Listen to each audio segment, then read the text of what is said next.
नमस्ते विद्यार्थी मित्रों। चलो आज हम वापस आचरण की पवित्रता से विजय का आशीर्वाद वो पाठ हमारा जो बाकी है वो हम पढ़ रहे हैं। वो मैं तुम्हें उसका सारांश समझा रही हूँ। हम अब तक युधिष्ठिर जी है वो भीष्म पितामह के आशीर्वाद ले चुके, वहाँ तक हमने समझा है, जाना है, पढ़ा है। आज आगे मैं पाठ चलाती हूँ, तब देखते हैं कि अब युधिष्ठिर क्या कर रहे हैं। तो युधिष्ठिर भीष्म पितामह के आशीर्वाद लेके उन्होंने भी कहा कि विजयी भव। असंभव है, जब तक युधिष्ठिर है, भीष्म पितामह है, तब तक उनको कोई जीत नहीं सकता। फिर भी भीष्म पितामह ने अपने पौत्र को आशीर्वाद दिया है कि तुम्हारी विजय होगी। यहाँ से आशीर्वाद लेके अब महाराज युधिष्ठिर उनका चरण वंदन करके आगे बढ़ते हैं। कहाँ जाते हैं? अपने गुरुदेव द्रोणाचार्य जी के पास। उनका वहाँ जाके क्या करते हैं? उनका चरण वंदन करके उनकी परिक्रमा की उन्होंने, तथा अनुरोध किया। क्या अनुरोध किया? अनुरोध करना यानी कुछ बोलना, ऐसे हाथ जोड़कर कुछ बोलना। तो उन्होंने क्या बोला, क्या अनुरोध किया? युद्ध करने से पूर्व आपका चरण वंदन, अनुमति व मार्गदर्शन पाना नितांत आवश्यक है।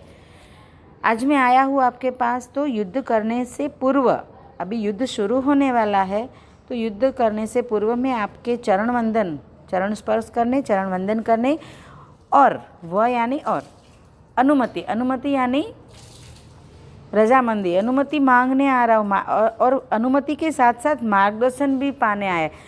देखो कितने उच्च संस्कार है कि अपने गुरु को वो न भूले। और अभी युद्ध में, युद्ध का एक और महाभारत का धर्म युद्ध शुरू हो रहा है, उस समय अपने गुरु को भी याद करके चरण वंदन करना, उनकी अनुमति की, क्या आप अनुमति देते हो कि मैं युद्ध करूं, ऐसे ही उनकी आज्ञा मांगने के लिए, और मार्गदर्शन कि मैं कैसे युद्ध करूं, क्या मुझे उसका कुछ तर्क वितर्क समझाओ। तो ये सब समझना, आज्ञा लेनी, वंदन करना, ये सब बहुत आवश्यक है। ऐसा युधिष्ठिर ने क्या किया? अनुरोध किया। बतलाने की कृपा करे कि आपसे युद्ध करने के पाप से मुक्ति कैसे मिल सकती है। देखो, गुरु के साथ युद्ध करना यानी बहुत बड़ा पाप करना। गुरु हमारे बहुत ही, जैसे कबीर जी ने भी कहा है कि गुरु गोविंद दोनों खड़े, काको लागी पाए, बलिहारी गुरुदेव की गोविंद दियो बताए। यानी कि गुरु और गोविंद अगर मेरे सामने दोनों खड़े हैं, गोविंद यानी भगवान, तो गुरु और गोविंद दोनों खड़े हैं, तब मैं किसको पहले प्रणाम करूं? तो कबीर जी कहते हैं कि मैं तो गुरु को बलिहारी हूँ, गुरु के बलिहारी, गुरु पर वारी जाता हूँ, क्योंकि गुरु के कारण मुझे आज गोविंद के दर्शन हुए हैं। इसलिए मेरे लिए गुरु महान है, और गुरु के बाद गुरु पर मैं वारी जाता हूँ और मैं गुरु को महत्व देता हूँ। तो इतना उच्च स्थान हमारे संस्कारों में है गुरु के लिए। तो यहाँ कहा है कि मैं आज आपके, क्योंकि गुरु द्रोणाचार्य है वो किस ओर है? दुश्मन सेना की ओर है, यानी कौरवों की ओर से लड़ रहे हैं, और युधिष्ठिर पांडव है, तो वो सामने वाली जो सामने वाला पक्ष है, दुश्मन पक्ष है, उसमें है। तो यहाँ दोनों आज गुरु और शिष्य दोनों आमने सामने हैं युद्ध के मैदान में। तब युधिष्ठिर कहते हैं कि मेरा दुर्भाग्य है कि मैं आज मेरे गुरु के सामने युद्ध करने के लिए खड़ा हूँ, तो मैं कितना बड़ा पाप कर रहा हूँ। तो इस पाप से मुझे कैसे मुक्ति मिल सकती है? मैं पाप तो कर रहा हूँ, क्योंकि मैं मेरे गुरु के साथ, जिन्होंने मुझे जीना सिखाया, जिन्होंने मुझे सब कुछ सिखाया, मुझे ज्ञान दिया, मुझे विद्या प्राप्त कराई, ऐसे गुरु के सामने आज मैं युद्ध करने खड़ा हूँ, तो मैं बहुत बड़ा पाप कर रहा हूँ। तो इस पाप से मैं कैसे मुक्ति पाऊँ? तो वो भी मुझे मार्गदर्शन दीजिए, मेरा मार्गदर्शन करे। दूसरा क्या मार्गदर्शन मांगते हैं? कि मेरा मार्गदर्शन करे कि विजय कैसे प्राप्त हो सकती है, क्योंकि ये धर्म युद्ध है, ऐसा वैसा कोई युद्ध नहीं है। ये धर्म और अधर्म का विजय युद्ध है, और इसमें धर्म का विजय होना बहुत ही आवश्यक है, और होता ही है। पर उसमें भी अधर्म है, वो तो कोई भी कपट करके भी वो जीतने की कोशिश करता है। तो उस समय में कैसे उनके सामने अडिग खड़ा रहे, हम हमारी सेना कैसे अडिग खड़ी रहे और उनका सामना करके उन्हें हराए, क्योंकि अधर्म पर धर्म को जीतना है। तो वो हमें मार्गदर्शन करे कि हम कैसे विजय प्राप्त करें। गुरु द्रोणाचार्य को अनुभव होने लगा कि युधिष्ठिर उनका सर्वश्रेष्ठ शिष्य है, तो महान योद्धा होने के साथ साथ योगी व तपस्वी भी है। गुरु द्रोणाचार्य जब ये बालावस्था में थे, शिष्यावस्था में थे, तब शिष्य के स्वरूप में उनके पास थे युधिष्ठिर, तब तो उन्हें पूरा अनुभव है कि युधिष्ठिर बहुत ही संस्कारी, सत्यवादी और धार्मिक यानी कि धर्म का आचरण करने वाला श्रेष्ठ शिष्य है। तो साथ साथ में वो महान योद्धा भी है, उसको अस्त्र शस्त्र सभी का ज्ञान है, तो महान योद्धा भी है और उसके साथ योगी भी है और तपस्वी भी है। योगी होना, तपस्वी, योग को आत्मसात किया हुआ है, योग को जीवन में उतारा है। तपस्वी यानी बहुत ही तप करके अपने शरीर को उन्होंने ऐसे बनाया है कि वो कठोर से कठोर परिश्रम, कठोर से कठोर कोई भी मुश्किल आए तो उसको सरलता से पार कर जाए, ऐसे तपस्वी बन गए हैं। तप कर के अपने को, अपने आप को, अपनी मन, बुद्धि, चित्त सबको उन्होंने संयमित बनाया है और सक्षम बनाया है। ऐसा भी उनको ज्ञात होने लगा। तुम्हारी विजय अवश्य होगी, गुरु ने भी कहा। देखो गुरु भी कितने महान है। गुरु तो दुश्मन की सेना से लड़ रहे, तो कोई ऐसा कह सकता है भला कि मेरे सामने वाला दुश्मन जीतेगा? पर यहाँ गुरु के लिए तो सभी शिष्य समान है। तो गुरु क्या कहते हैं कि तुम्हारी जीत, तुम्हारा विजय शक्य है, तुम्हारा विजय संभव है और तुम्हारे अवश्य जीत होगी तुम्हारी। क्यों क्या ऐसा कहा होगा, तुमने कल्पना की है? क्योंकि गुरु को भी पता है कि युधिष्ठिर और उनकी सेना, कौरवों की सेना जो युद्ध कर रही है वो धर्म का युद्ध है, वो धर्म की ओर से लड़ रहे हैं। और हम सब है तो हमें तो कौरवों की ओर रहना पड़ता है, हमें रहना नहीं है, फिर भी हमें रहना पड़ता है क्योंकि उसने हमें मांगा है। तो हमें हमें तो दोनों में से कोई एक सेना की ओर रहना था। तो इसीलिए हमें उनके मन नहीं है तो भी रहना है, तो भी हमें अधर्म का युद्ध का हिस्सा बनना है। पर तुम धर्म के युद्ध में हो तो तुम्हारी विजय अवश्य होगी ही। ऐसा किसने बोला? गुरु द्रोणाचार्य ने। मैं तुम्हारी हर इच्छा पूर्ण करूँगा। तुमने जो जो मार्गदर्शन मांगा है मेरे पास से, मैं सभी पूरा करूँगा। मैं तुम जो चाहो वो मुझे पूछो, मैं सब उत्तर दूँगा। बस मुझे एक बात मानना कठिन है। क्या बात मानना कठिन है? मैं अर्थ का दास हूँ, इसी कारण कौरवों ने मुझे बांध लिया, अतः मुझे उनकी ओर से युद्ध करना पड़ेगा। फिर भी यह निश्चित है कि जहाँ कृष्ण है वहाँ धर्म है, तथा जहाँ धर्म है वहाँ विजय अवश्य होगी। यहाँ गुरु ने भी अपनी जो कमजोरी है, क्योंकि सभी के अंदर, हमारे अंदर भी कितने गुण है, तो कोई ना कोई दुर्गुण भी होता है। तो वो दुर्गुण क्या है वो हमें पता होना चाहिए कि अगर मैं क्रोध कर लेती हूँ बात में, तो वो मेरा दुर्गुण है। मैं हमेशा कोई भी मुसीबत आए तो मैं सच्चाई का साथ नहीं छोड़ती, तो वो मेरा सद्गुण है। मैं नीति निष्ठा वाली हूँ, वो मेरा सद्गुण है। पर मैं कभी कभी क्रोधित हो जाती हूँ, मेरा बहुत बड़ा दुर्गुण है। तो वो मुझे पता है और वो कैसे मुझे दूर करना है उसका मुझे प्रयत्न भी करना है। यहाँ भी गुरु द्रोणाचार्य तो ज्ञानी है, परम ज्ञानी है, और ऐसे कौरव पांडवों को उन्होंने शिक्षा दी है। तो ऐसे महान गुरु है, तो वो उनकी भी कोई कमजोरी है, उनका भी कोई दोष है। तो वो दोष क्या है कि वो अर्थ का दास है। यहाँ अर्थ यानी यहाँ एक अभी क्या जो सांप्रत समय की मैं अर्थ बोलूँ तो क्या अर्थ क्या मतलब होता है कि धन। तो यहाँ ऐसा बोला है धन का दास हो। तो धन का दास होना यानी ऐसा नहीं कि उनको बहुत पैसे चाहिए था, पर उनका स्वभाव ऐसा था कि पद प्रतिष्ठा, उनके अंदर ऐसा था कि मुझे कोई बहुत सम्मान दे, मुझे बहुत ही ऐसे उच्च स्थान प्राप्त कराए। तो और उनको ऐसे बहुत ही बड़ा ऐसे, तो ऐसे सब मुझे कोई ना कोई मतलब रहता था, कोई ना कोई अर्थ रहता था। मैं जो भी कार्य करूं तो सभी मेरे कार्य की नोंद ले कि मैं क्या कर रहा हूँ, सब मुझे प्रोत्साहित करे, सब मेरा मेरा क्या बोलते, गुजराती में बोलते वखाण, तो ऐसे सब मेरी प्रशंसा करे। तो ये सब उनको उनके स्वभाव में था। तो इसीलिए, और मैं अर्थ का दास हूँ, और इसीलिए मैं मुझे मेरे स्वभाव दोष के कारण कौरवों ने मुझे बांध लिया ऐसी बातों में। तो इसीलिए अतः यानी इसीलिए मुझे उनकी ओर से युद्ध करना पड़ेगा। बाकी मेरे अंदर से इच्छा नहीं कि मैं उनके साथ युद्ध करूं, क्योंकि वो अधर्म के हिस्से में है। फिर भी यह तो निश्चित बात है कि जहाँ कृष्ण है वहाँ धर्म है। और तुमने तो कृष्ण को मांगा है, तुमने उनकी 18 अक्षौहिणी सेना नहीं मांगी है, तुमने तो कृष्ण को मांगा, केवल कृष्ण को।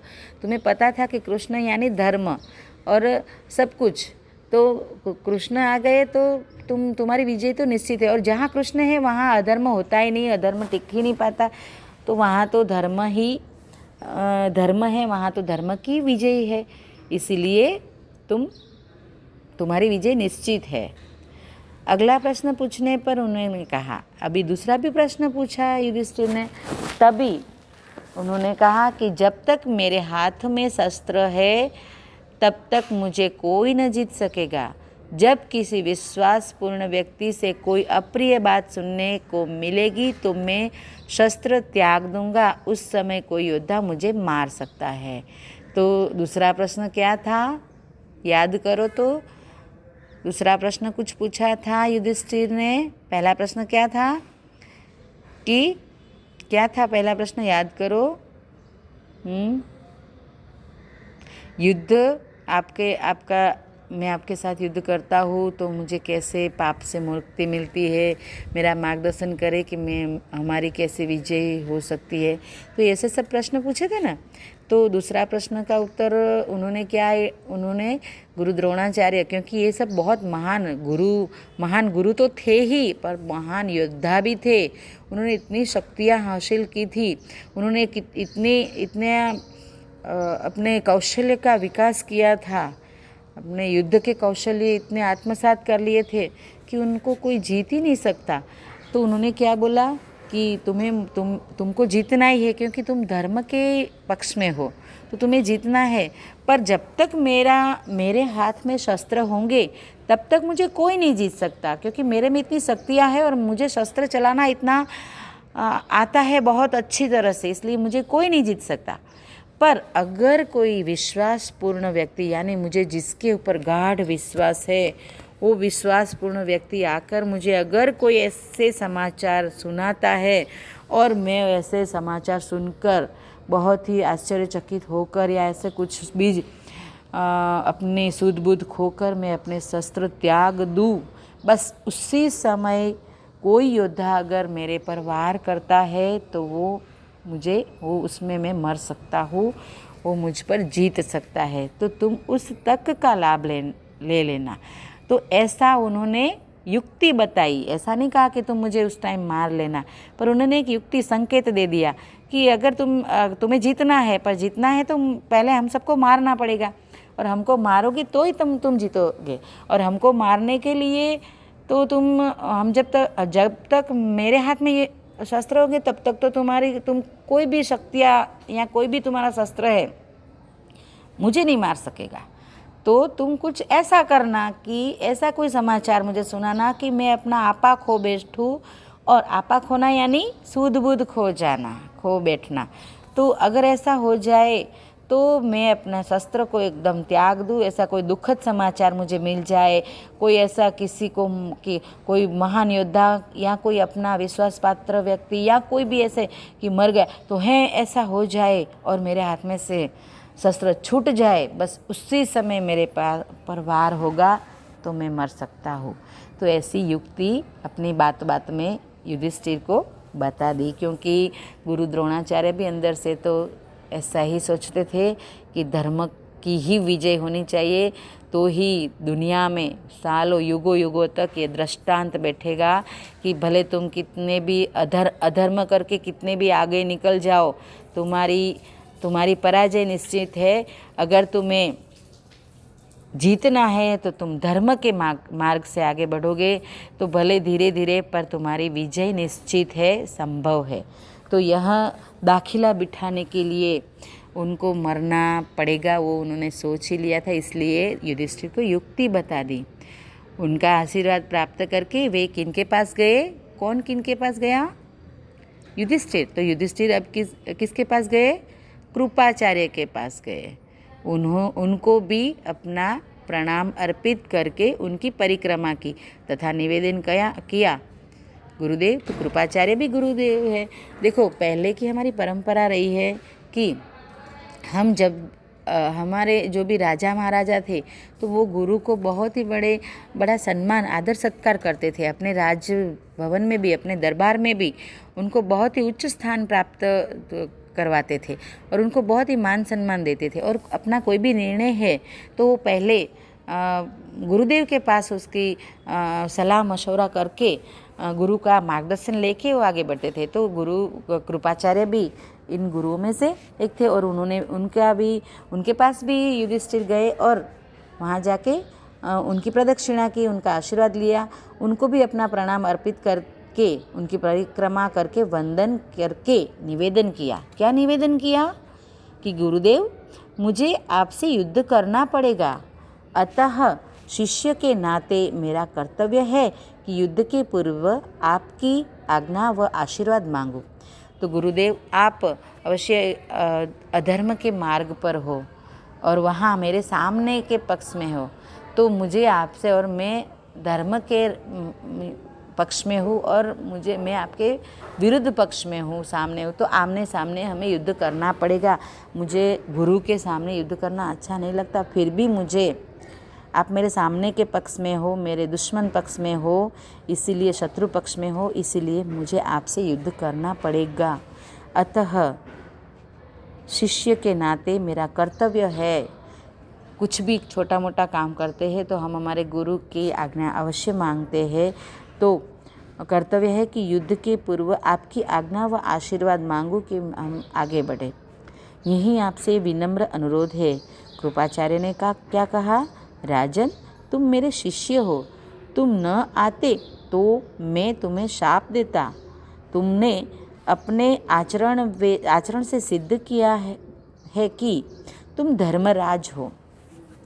तो देखो, पहले ऐसा होता था कि गुरु की आज्ञा, छोटे छोटे कार्य होते थे उसमें भी गुरु की आज्ञा का पालन। अब जैसे कैसे हम कक्ष में पढ़ते हैं, तो हमें अगर पानी पीना है तो हम क्या करते हैं कि दीदी पानी पीने जाओ, तो ऐसा करते। अगर कोई बच्चा है तो अपने पास बोतल तो हम लाते नहीं, पर अभी कोरोना काल है तो कभी ऐसा है कि चलो लाए हैं, तो कोई बच्चा, कोई विद्यार्थी है तो पानी पीना है तो दीदी को बिना पूछे ही बोतल से ऐसे पानी पी लेता है, तो वो अच्छी बात नहीं है, वो विवेकपूर्ण बात नहीं है। तो कोई ना कोई दूसरा विद्यार्थी बोल देता, दीदी इसने पानी पिया, आपको पूछा नहीं और पानी पिया। तो क्योंकि वो दूसरा बच्चा सोचता है कि ये विवेकपूर्ण बर्ताव नहीं है, ये विवेकपूर्ण व्यवहार नहीं है। क्योंकि हमें कुछ भी करता, और विद्यालय में तो पहले तो ऐसा था कि छात्रावास था, तो उसमें तो 12 साल तक वैकेशन भी नहीं होता था, रविवार की छुट्टी भी नहीं होती थी। तो उनको तो 12 साल तक लगातार गुरु और गुरु माँ के साथ रहना होता था। तो जो भी काम करते हैं तो हर एक काम में गुरु की आज्ञा मांगते थे, और जब गुरु बोले कि हाँ कर लो, तब भी वो जो भी काम है वो करते थे। तो ऐसी आज्ञा अभी भी हम विद्यालय में आते हैं, तो विद्यालय के समय में जब तक हमारे गुरु के सानिध्य में है, हमारे दीदी गुरु जी के साथ है, तो हम कुछ भी कहीं पर जाते हैं, तो पानी पीने जाते, खेलने जाते, कुछ भी करते हैं, तो हम क्या करते हैं, हमारे दीदी हमारे गुरुजी की आज्ञा मांगते हैं और गुरुजी क्या दीदी हमें कहते हैं कि हाँ भले जाओ, तो जाते हैं।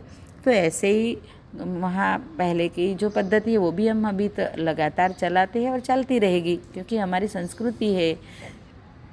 हमारा स्वभाव, हमारी नम्रता, ये हमारी संस्कृति है। तो क्या हुआ कि गुरु कृपाचार्य ने क्या कहा कि अगर तुम नहीं आते तो मैं तुम्हें शाप देते था कि इतना बड़ा कार्य करने जा रहा है और मेरा आशीर्वाद भी नहीं लिया, पर तुम तो बहुत ही बड़े आज्ञाकारी मेरे शिष्य हो और श्रेष्ठ शिष्य हो। साथ में तुमने आज आज्ञा मांगने आए, मार्गदर्शन मांगने आए हो, तो तुमने ये भी साबित कर दिया कि तुम धर्मराज हो। पुरुष अर्थ का दास होता है, अतः मुझे विवश होकर कौरव की ओर से युद्ध करना होगा। तो मुझे पुरुष अर्थ का दास होता है। जो देखो, पुरुष अर्थ का दास होना यानी क्या, तो पुरुष पर सभी जिम्मेदारियाँ आती होती है घर की निभाव की।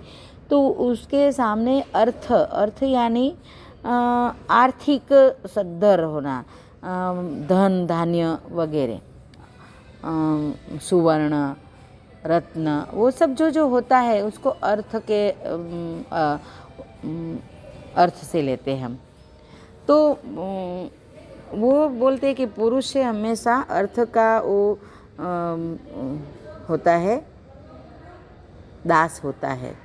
तो मेरे में भी ऐसे अर्थ का, क्योंकि मुझे भी ऐसे कि कोई मुझे मान सम्मान दे, कोई मुझे पद प्रतिष्ठा दे, मुझे बहुत ही ऐसे भेंट सौगात दे, तो ऐसा कहीं ना कहीं, भले मैं श्रेष्ठ गुरु हूँ पर यहाँ ऐसे कहीं ना कहीं मानव तो हूँ, इसलिए मेरे मन में भी कहीं ना कहीं ऐसा तो अर्थ के प्रति मेरी रुचि होना वो भी ऐसा है, तो वो मुझे दास बनाती है। तो अतः मैं इसके कारण मैं विवश होना यानी कि ऐसे मैं कमज़ोर हूँ, इसलिए ऐसी बाबत से, अर्थ की बाबत में मैं कमज़ोर हूँ, और ऐसे करके मैं कौरवों की ओर से मैं लाचार हूँ। विवश होना यानी लाचार हूँ। मेरा ये दुर्गुण है कि मैं अर्थ का दास हूँ, इसलिए मैं लाचार हूँ कि मुझे कौरवों के साथ रहना पड़ता है और उनकी ओर से लड़ना है। और दोनों का तफावत तो तुम्हें पता ही है। और यानी तरफ, उनकी ओर से यानी उनकी तरफ से मुझे लड़ना है। फिर भी मैं तुम्हें युद्ध की अनुमति तथा विजय का आशीर्वाद देता हूँ। विश्वास रखो, प्रतिदिन मैं भगवान से तुम्हारी विजय की कामना करूँगा। क्या बोला कि फिर भी मैं मैं कौरवों की ओर से लड़ रहा हूँ, फिर भी मैं तुम्हें आशीर्वाद देता हूँ कि तुम्हारी विजय हो। और मैं प्रतिदिन, जितने दिन युद्ध चलता है, मैं प्रतिदिन तुम्हें क्या करूँगा, तुम्हारी विजय की कामना भगवान से प्रार्थना करूँगा। कृपाचार्य गुरुदेव का आशीर्वचन प्राप्त करके महाराज युधिष्ठिर अपने मामा शल्य के पास पहुँच गए हैं। अब शल्य के साथ रह के वो क्या कहते हैं वो हम देखते हैं कल। आज जितना भी मैंने समझाया है वो तुम्हें बराबर उसका पठन करना है, उसको समझना है। हम भी आज्ञाकारी बने, हम हमारे माता पिता, हमारे गुरुजनों, हमारे दीदी की आज्ञा पालन करें। हम हमारे घर में जो भी पूज्यजन हैं, जो भी वडील है, हमारे दादा दादी, जो भी हमारे बड़े परिवारजन हैं, उनकी सबकी आज्ञा का पालन करें। और अच्छा जीवन हम कैसे व्यतीत करें, अब से छोटे हैं तब से हम हमारे जीवन में सद्गुणों का विकास करें। यही हमारे इस पाठ का हार्द है। अभी हम आगे कल पढ़ेंगे। तो हम युधिष्ठिर है वो शल्य के पास जाते हैं और वहाँ जाके वो क्या करते हैं, शल्य कौन है उनके बारे में हम कल पढ़ेंगे। आज तुम्हें क्या करना है, बराबर ठीक तरह से पाठ पूरा जब तक कृपाचार्य तक पढ़ लेना है। उसमें क्या कहा है, क्या हमें इस पाठ से सीख मिलती है, उसका हार्द क्या है, उसका अर्थ क्या है, वो हमें अपने आप पढ़ के, एक बार पढ़ो, 2 बार पढ़ो, 3 बार पढ़ो, पर पढ़ के हमें समझना है। उसका प्रश्न जवाब लिखना है और अच्छे अक्षरों से, हिंदी के अच्छे अक्षरों से हमें युधिष्ठिर वाला जितना हिस्सा है उतना हिंदी की कॉपी में लिखना है। बहुत ही अच्छे हिंदी के जो भी वर्णांक आते हैं उसके मुताबिक, हिंदी के वर्णमाला के अनुसार हमें बहुत अच्छे अक्षरों से लिखना है और प्रश्न जवाब भी निकालने हैं। कृपाचार्य की तक 25 प्रश्न हमें अपने आप ही प्रश्न बनाने हैं, अपने आप ही उसके उत्तर देने हैं। और जब तुम कापी देने आओ तब मैं ये प्रश्न देखूंगी। कृपाचार्य तक ही पाठ की शुरुआत होती है, उससे कृपाचार्य की तक ही तुम्हें 25 प्रश्न के लिखने हैं, बनाने हैं और उसके उत्तर भी तुम्हें देने हैं। और जो भी कठिन शब्द आते हैं वो भी लिख लेने हैं और उसके उत्तर भी ढूंढने का प्रयत्न करना है। अगर नहीं समझ में आता है तो मुझे फ़ोन से या ऐसे बोलना है, तो मैं तुम्हें अवश्य सिखाऊंगी। पर मैं कठिन शब्द और 25 प्रश्न जब तुम मुझे कापी देने आओगे तब मैं देखूंगी। अभी अपने को इतना कम बराबर पढ़ लेना है, जीवन में उतारना है। कल मिलते हैं। धन्यवाद। पुनः मिलामः। नमस्ते।